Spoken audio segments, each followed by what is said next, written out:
Hello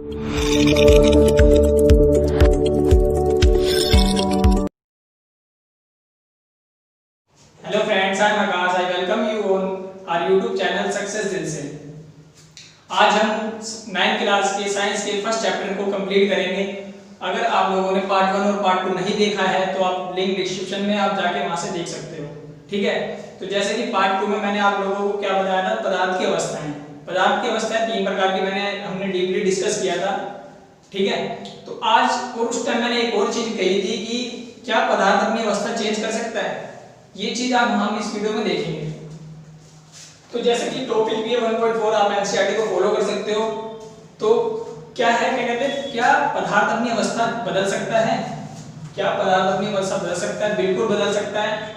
आप बोल रहे हो कैसे बदल सकता है? आपने देखा होगा कि बर्फ पानी बन जाता है। ठीक है, ठोस से द्रव हो गया, वो पानी वाष्प बन जाता है, द्रव से गैस हो गया। तो ये बदल रहा है, इसके पीछे रीजन क्या है? ठीक है, अगर हमें ये पता है कि पदार्थ अपनी अवस्था बदल रहा है तो इसके पीछे कोई रीजन तो होगा। ठीक है, तो इसके पीछे दो ही रीजन है। दो तरीकों से ये अवस्थाएं चेंज होती है। पहला रीजन ये है कि तापमान का परिवर्तन का प्रभाव पड़ता है। टेम्परेचर को बढ़ाने या घटाने से अवस्थाएं चेंज होती है। दूसरा प्रभाव ये है कि दाब का प्रभाव पड़ता है। दाब का प्रभाव पड़ेगा, उसको भी डिस्कस करते हैं। तो पहले हम डिस्कस करते हैं तापमान परिवर्तन का क्या प्रभाव पड़ता है। अब प्रभाव बोले तो ज्यादा क्या करेंगे, टेम्परेचर बढ़ाएंगे या घटाएंगे। तो स्टार्ट करते हैं टेम्परेचर बढ़ाने से। अगर हमने टेम्परेचर बढ़ाया, तापमान बढ़ाया तो क्या होगा, कणों के बीच में गतिज ऊर्जा होती है, आपको भी पता है। तो तापमान बढ़ाने में हमें पता है कि गतिज ऊर्जा भी बढ़ जाती है। ठीक है, सो गाइस, गतिज ऊर्जा बढ़ने से मैंने एक और चीज अभी लाक्षणिक रिपोर्ट में बताई थी, कणों के बीच में आकर्षण बल होता है। तो गतिज ऊर्जा बढ़ी तो आकर्षण बल क्या होगा, कम। ठीक है, अब आकर्षण बल कम हुआ और आकर्षण बल मान लो कि दो कण है। ठीक है, दोनों कण में आकर्षण बल ही नहीं हुआ, खींचे गए नहीं आपस में, तो वो क्या होगा, इधर मतलब गैप बढ़ेगा, रिक्सान बढ़ रहा है। तो ये चीजें क्वालिटी अगर हम कोरिलेट करें द्रव अवस्था से तो ये सारी क्वालिटी द्रव अवस्था की है ना। तो गाइस, अब ठोस से द्रव हो रहा है। हम देख रहे हैं कि ठोस अवस्था में हमने ठोस अवस्था को टेम्परेचर दिया, हाई करा, तो द्रव अवस्था में कन्वर्ट हो रहा है। ठीक है, तो इस प्रोसेस को, इस प्रक्रिया को, कि ठोस अवस्था से द्रव अवस्था में बदलना, इस प्रक्रिया को संगलन कहते हैं। ठीक है, यहाँ लिखा हुआ है संगलन। ठीक है, अब बात आएगी कि किस टेम्परेचर पे होता है। कोई टेम्परेचर भी होगा, कोई फिक्स टेम्परेचर होगा कि हाँ, बर्फ को इतने टेम्परेचर पे ये पानी बन जाती है। तो वो टेम्परेचर क्या है? सो गाइस, यहाँ एक वर्ड आया था गलनांक। अब गलनांक आप सोच रहे होंगे गलनांक क्या होता है। गलनांक वही टेम्परेचर है जिस पर बर्फ पानी में बदलना स्टार्ट कर देता है। तो वो टेम्परेचर क्या है? वो टेम्परेचर है 0 डिग्री सेल्सियस। ठीक है, ये तो अपनी भाषा में कह दिया, लेकिन साइंटिफिक और एसआई यूनिट के हिसाब से टेम्परेचर की इसे केल्विन में कन्वर्ट करना पड़ेगा, क्योंकि केल्विन एक जनरल यूनिट है टेम्परेचर की। अब 0 डिग्री सेल्सियस को 273.16 के में करते हैं। तो हम जनरली ना इसे 273 केल्विन ही बोलते हैं 0 डिग्री सेल्सियस को। ठीक है, ये हो गया, ये टेम्परेचर होता है जिसपे बर्फ हमारा पानी में बदलना स्टार्ट हो जाता है।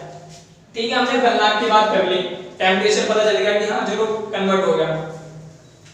अब यही बात करते हैं कि टेम्परेचर हाई रखते हैं। ठीक है, द्रव में तो कन्वर्ट हो गया, लेकिन द्रव गैस में कैसे कन्वर्ट होगा?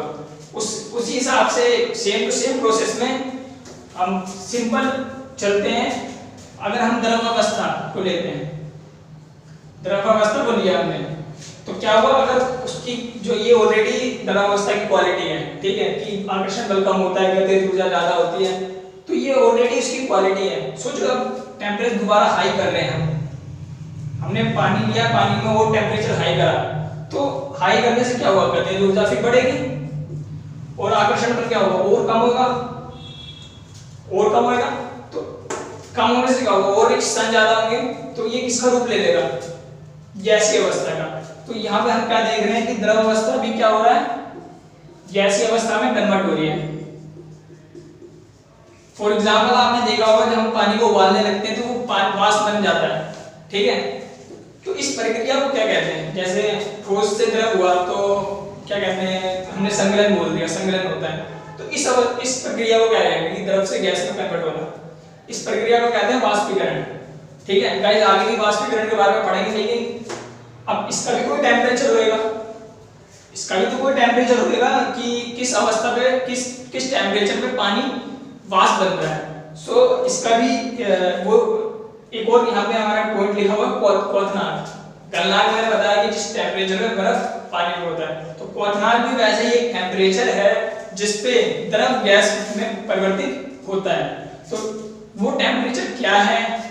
वो टेम्परेचर है 100 डिग्री सेल्सियस, ठीक है, 100 डिग्री सेल्सियस है। और ये क्वेश्चन इंपॉर्टेंट है एग्जाम पॉइंट ऑफ व्यू से कि 100 डिग्री सेल्सियस है तो इसे केल्विन में भी कन्वर्ट करो। मतलब अगर हम खुद सोचे कि इसे केल्विन में कितना लिखेंगे, तो केल्विन में गाइस केल्विन में कन्वर्ट करने के लिए सिंपल 273 जो केल्विन है ना, वो सिंपल सेल्सियस में प्लस कर दो, केल्विन में कन्वर्ट हो जाएगा। अगर इसमें प्लस कर दो तो कितना हो गया ये 373 के मतलब केल्विन।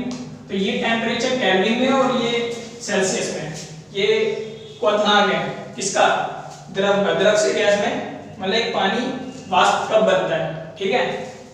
तो जैसा कि ये हो गया वाष्पीकरण में, मतलब हमने प्रक्रिया पढ़ ली है कि ये प्रक्रिया। अब बात आती है टेम्परेचर बढ़ा के देखा तो हमने ठोस से द्रव हुआ, द्रव से गैस हुआ। अब मैं बोल रहा हूँ टेम्परेचर घटाए, शीतलता प्रोवाइड करें, शीतलता दें, तो क्या होगा? तो जैसे कि देखो तापमान हमने देखो, लेट्स सपोज हमने तापमान बढ़ाया था, तापमान बढ़ाने से क्या हुआ था? ठोस से द्रव हुआ, द्रव से गैस हुआ, ठीक है। अगर हम शीतलता देते हैं, शीतलता दिया, शीतलता देंगे तो क्या होगा? जस्ट का उल्टा हो जाएगा।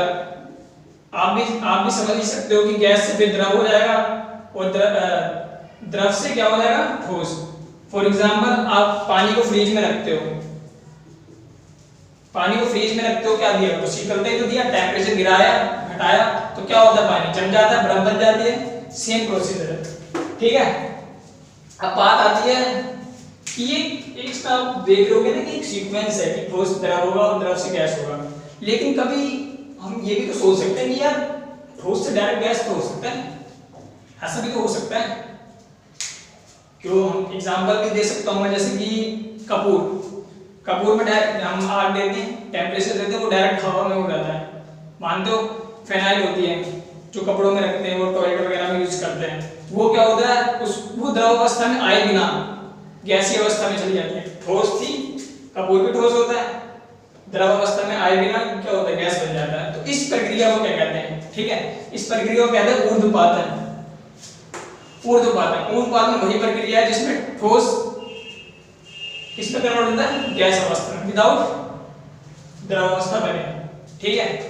तो जैसे कि हमने ये तापमान का प्रभाव पढ़ लिया है, क्वथनांक पढ़ लिया, गलनांक पढ़ लिया, संघनन, वाष्पीकरण, ऊर्ध्वपातन, सारी चीजें हमने पढ़ ली, ठीक है। तो आगे दूसरा प्रभाव ये है कि दाब परिवर्तन का प्रभाव, मतलब हम दाब परिवर्तन करके भी पदार्थ की अवस्थाएं चेंज कर सकते हैं, ठीक है। तो कैसे कर सकते हैं? क्या उसका आकार बदल सकता है? क्या पदार्थ सही में अपनी अवस्था बदल सकता है? देखते हैं।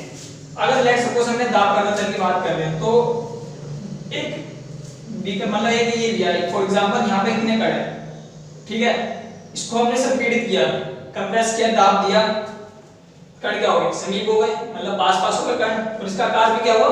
चेंज हो गया।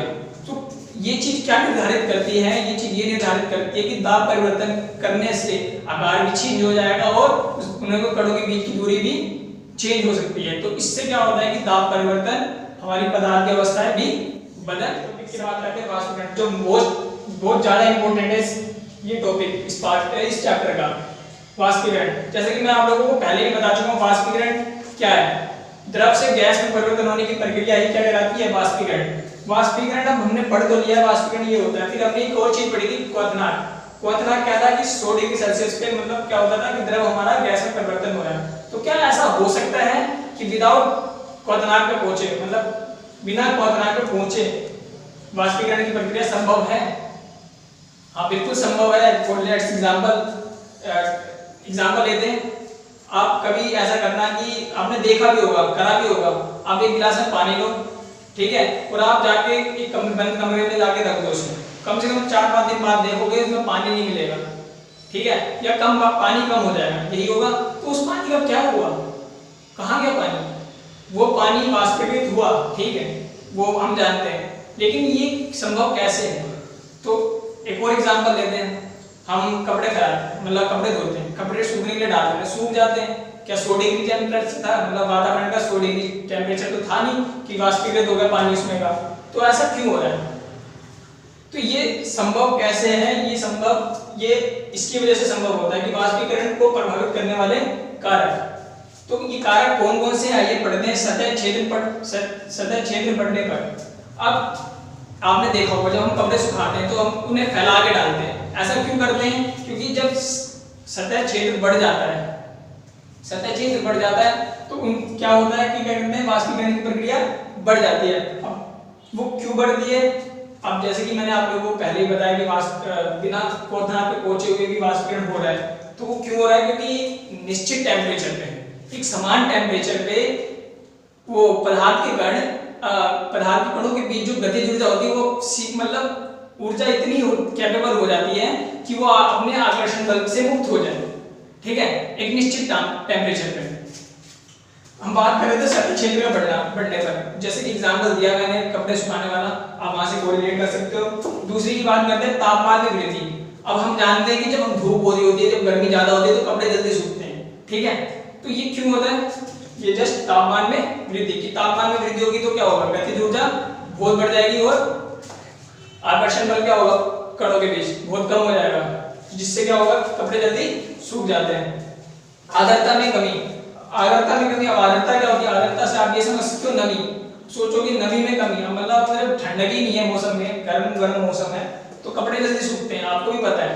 तो ऐसा इसीलिए होता है कि जो नमी में कमी होती है उससे क्या होता है कि जो नमी में कमी मतलब टेम्परेचर हाई, तो इससे क्या हुआ, वाष्पीकरण की दर बढ़ जाती है। चौथे की बात करें तो वायु में गति की वृद्धि। आप भी जानते हो कि वायु अगर तेज चल रही होती है तो कपड़े जल्दी सूखते हैं, ठीक है, तो क्यों सूखते हैं? क्योंकि जो वायु के कण होते हैं वो जो जलवाष्प के कण होते हैं उसमें समावेश हो जाते हैं और उन्हीं के साथ उड़ जाते हैं, इसीलिए कपड़े हमारे जल्दी सूख जाते हैं। तो ये सभी कारक जो प्रभावित करते हैं वाष्पीकरण को पढ़ते हैं। वाष्पीकरण के कारण शीतलता कैसे होती है? तो वाष्पीकरण के कारण शीतलता कैसे होती है? वाष्पीकरण के दौरान जो छुपी हुई या आप ये कह लो कि जो कम हुई ऊर्जा है उसको द्रव के कण प्राप्त करने के लिए अपने आसपास से मतलब ऊर्जा अवशोषित करते हैं, जिसके कारण हमें शीतलता मिलती है, मतलब प्रोवाइड होती है, ठीक है। तो इसको समझने के लिए एग्जांपल लेते हैं एसीटोन। एसीटोन आपने सुना होगा, नाखून पॉलिश करने वाला द्रव, थिनर भी कहते हैं आज के डेट में उसे, ठीक है। तो एसीटोन की बात करते हैं। हमने देखा होगा जब हम हथेली पे उसे डालते हैं तो हमें ठंडा ठंडा महसूस होता है, हमें शीतलता प्रदान होती है।